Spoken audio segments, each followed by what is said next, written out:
10 अप्रैल 2019 का दिन साइंसी तारीख का एक अहम तरीन दिन था, क्योंकि माहिरीन फल्कियात तवील अरसे से सहरज़दा किए रखने वाले ब्लैक होल की पहली तस्वीर लेने में कामयाब हो गए। ये तस्वीर नासा के इवेंट होराइजन टेलीस्कोप की जानिब से जारी की गई है और नासा के साइंसदानों का दावा है कि अब तक दरियाफ्त किए जाने वाले ब्लैक होल्स में ये सबसे ज्यादा बड़े हुजम का है और हमसे तकरीबन 5 करोड़ 50 लाख लाइट ईयर्स के फासले पर वाक़ है। अगर इसे आसान लफ्जों में समझाना हो और कायनात की वुसअत का अंदाजा लगाना हो तो अगर हम लाइट की स्पीड से ट्रेवल करें तो हमें इस ब्लैक होल तक पहुंचने में 5 करोड़ 50 लाख साल लग जाएंगे। ख़वातीन हज़रात, गुज़िश्ता माह इस सदी के मशहूर साइंटिस्ट स्टीफन हॉकिंग की वफात हुई। उनकी ब्लैक होल पर रिसर्च को खूब सराहा गया, लेकिन क्या आपको मालूम है कि ब्लैक होल दरअसल है क्या? साइंस की दुनिया में इन्हें कभी तो दूसरी कायनात में जाने का रास्ता कहा जाता है और कभी मौत का घड़ा। क्या ब्लैक होल वाकई स्याह है या फिर इस स्याह पर्दे के पीछे भी राजों की एक दुनिया आबाद है? लेकिन वॉइस डेली की हमारी आज की एपिसोड का मौजू सिर्फ और सिर्फ ब्लैक होल नहीं है,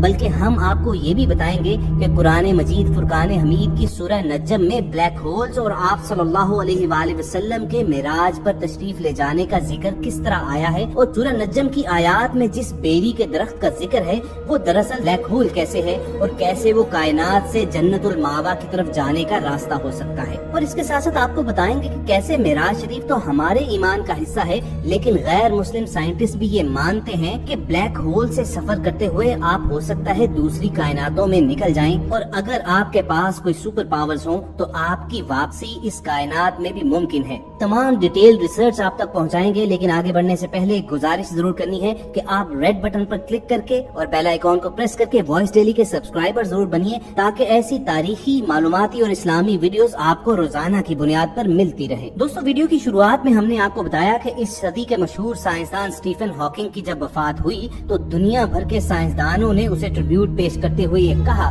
कि ब्लैक होल्स पर स्टीफन हॉकिंग की रिसर्च हकीकत के करीब तरीन है। आमतौर पर यह गुमान किया जाता है कि ब्लैक होल के अंदर सिर्फ अंधेरा ही अंधेरा है और ये चूँकि शदीद कशिश शकल रखता है, ये हर चीज को अपने अंदर समो लेता है। चुनाचे साइंसदानों की अक्सरियत इसे मौत के गड़े से तशबीह देती है, लेकिन स्टीफन हॉकिंग का ख्याल ये है कि जब हम ब्लैक होल के अंदर झांक ही नहीं सकते, हमें मालूम ही नहीं है कि उसके अंदर क्या है, तो फिर कैसे कहा जा सकता है कि ब्लैक होल दरअसल मौत के घड़े हैं? बल्कि हम ये भी तो तसव्वुर रख सकते हैं कि ब्लैक होल दरअसल दूसरी कायनात में दाखिले के रास्ते हैं। इसी स्टीफन हॉकिंग का कहना था कि ब्लैक होल को दूसरी कायनात का दरवाजा कहा जा सकता है। अगर आप ब्लैक होल में दाखिल हो गए हैं तो घबराइए नहीं, आप दूसरी कायनात में दाखिल होने के लिए तैयार हो जाएं। ताहम आपके लिए ये नामुमकिन होगा कि आप वापस इस कायनात में आ जाएं, क्योंकि ब्लैक होल में कशिश शकल इतनी ज्यादा है, इसमें खींचने की इस कदर ताकत होती है कि वो पूरे पूरे सितारे निगल जाता है। हाँ, साइंसदानों का मानना ये है कि ब्लैक होल से वापस इस कायनात में आने के लिए आपको बेपनाह कुव्वत दरकार होगी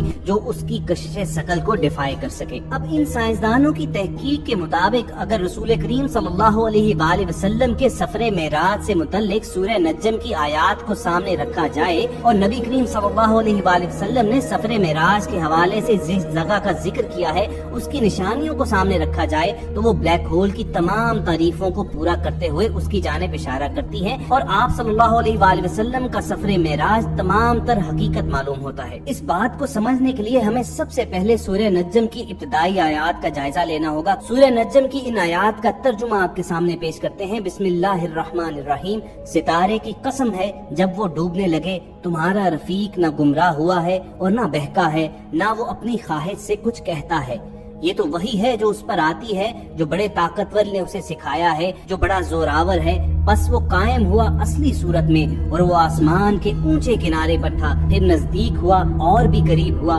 फिर फासला 2 कमान के बराबर था या इससे भी कम। फिर उसने अल्लाह के बंदे में जो अलका किया और जो कुछ अलका किया दिल ने झूठ नहीं कहा था जो देखा था। फिर जो कुछ उसने देखा तुम उसमें झगड़ते हो और उसने उसको एक बार और भी देखा, सिदरतुल मुंतहा के पास, जिसके पास जन्नतुल मावा है, जबकि उस सिदरा पर नूर ही नूर छा रहा था। ना तो उसकी नजर बहकी न अपनी हद से बड़ी, बेशक उसने अपने रब की बड़ी बड़ी निशानियां देखी। अब दोस्तों, हम समझने की कोशिश करते हैं कि सूरह नज्म में ब्लैक होल्स का जिक्र किस तरह आया है और मेराज शरीफ का ब्लैक होल से क्या ताल्लुक है। पहली आयत पर गौर कीजिए कि सितारे की कसम जब वो डूबने लगता है, यानी जब वो डूब कर तारीक होने लगता है, बुझने लगता है, हम यूं भी कह सकते हैं कि जब वो खत्म होने लगता है। और साइंस ब्लैक होल्स की यही तारीफ करती है कि ये वो डेड स्टार्स होते हैं जो बिल्कुल तारीक हो चुके होते हैं। साइंस का ये मानना है कि जब कोई सितारा अपनी जिंदगी के आखिरी हिस्से में होता है, यानी डूबने वाला होता है, गुरूब होने वाला होता है, बुझने वाला होता है, तो या वो एक्सप्लोड कर जाता है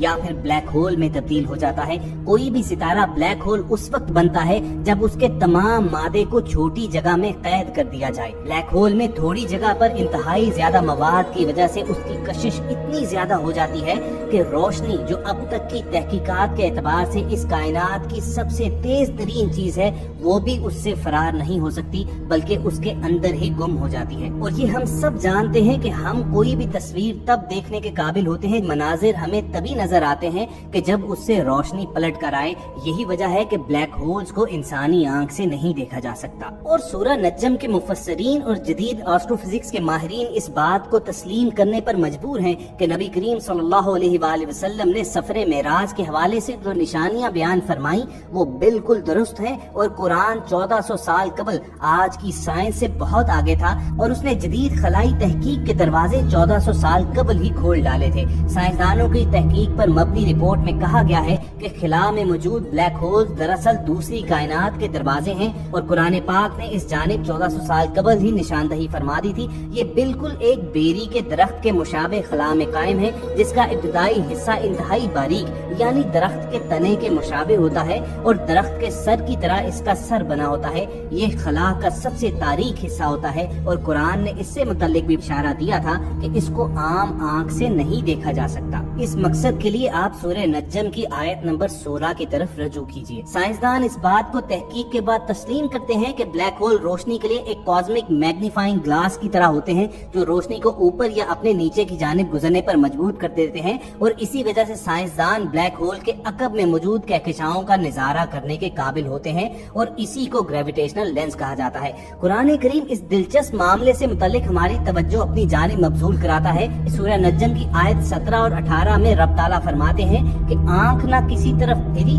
न अपनी हद से बड़ी, बेशक आप सल्लल्लाहु अलैहि वसल्लम ने अपने रब की बहुत बड़ी निशानियां देखी। साइंसदान इन आयात से मुतल्लिक इस नतीजे पर पहुंचे कि रसूल करीम सल्लल्लाहु अलैहि वसल्लम ने दरअसल ब्लैक होल ही में सफर किया और उसी को बराह रास्त देखा, क्योंकि कुरान करीम ब्लैक होल की साख्त से मुतल्लिक भी बयान फरमाता है कि उसका एंट्री पॉइंट एक ट्यूब की मानिंद और सर फैला हुआ। सूरह नज्म की आयत 12 से 16 में अल्लाह ताला फरमाते हैं, तो क्या तुम उनसे उनके देखे हुए मनाजिर पर झगड़ते हो? उन्होंने वो जलवा 2 बार देखा सिदरतुल मुंतहा के पास, उसी के पास जन्नतुल मावा है जब सिदरा में नूर पर नूर छा रहा था। दोस्तों, अगर ब्लैक होल की साख्त पर निगाह दौड़ाई जाए तो ये बिल्कुल बेरी के दरख्त की तरह भी कहा जा सकता है कि इसका इब्तदाई सिरा बारीक जबकि इसका ऊपर भी सिरा चौड़ा यानी जिस तरह दरख्त का सर होता है। साइंसदान इस बात पर मुत्तफिक हैं कि ब्लैक होल से कोई भी चीज वापस नहीं आ सकती, कोई भी एनर्जी ब्लैक होल से लौट कर नहीं आ सकती। ब्लैक होल मुकम्मल तौर पर महदूद है यानी इनसे वापसी मुमकिन ही नहीं है।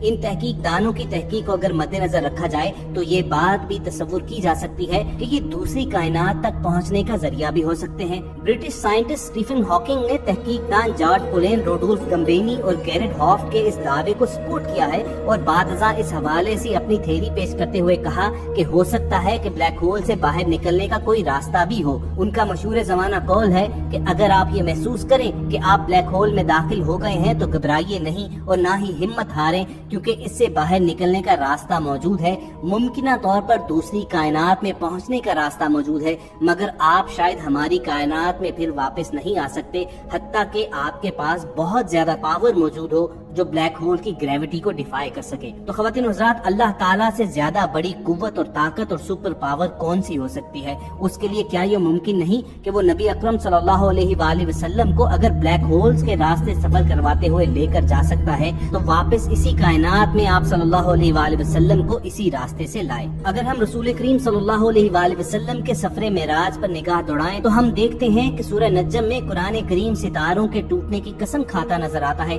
रसूल करीम اکرم صلی اللہ علیہ وآلہ وسلم سفر کرتے ہیں اور ایک ایسے حصے میں پہنچتے ہیں جس سے متعلق قرآن کریم میں رب تعالیٰ اسے اپنی عظیم نشانیوں میں سے ایک قرار دیتے ہیں، ایک ایسا خلا کا حصہ جو خلا کے دیگر حصے کی نسبت زیادہ سیاہ اور اندھیرا ہے۔ یہ اندھیرا اس بلیک ہول جو کہ بیری کے درخت کی مانند ہے کو اپنے نیچے چھپائے ہوئے ہے اور کوئی بھی اسے براہ راست نہیں دیکھ سکتا، نہ کوئی اس کی حد کو چھو سکتا ہے اور نہ ہی کوئی اس سے گزر سکتا ہے۔ اس ساری بحث کے نتیجے میں یہ بات سامنے آتی ہے کہ یہ حصہ دوسری کائنات تک پہنچنے کا راستہ ہے، جس سے یہ بات ثابت ہوتی ہے کہ ماہرین فلکیات اور قرآن کریم اس نقطے پر متفق ہیں۔ قرآن خلا کے جس پراسرار حصے کی وضاحت کرتا ہے اس کو ہم بلیک ہول کہتے ہیں۔ قرآن ایک قدم آگے بڑھتے ہوئے یہ زور دیتا نظر آتا ہے کہ یہ دراصل جنت تک کا راستہ ہے جس سے گزر کر نبی کریم صلی اللہ علیہ وآلہ وسلم رب تعالیٰ تک پہنچے، اور سائنس چونکہ اس حد تک آگے نہیں بڑھ پائی اس لیے اس کو فی الوقت ثابت کرنا ذرا مشکل ہے، لیکن اگر گزشتہ واقعات اور حالات کو مد نظر رکھا جائے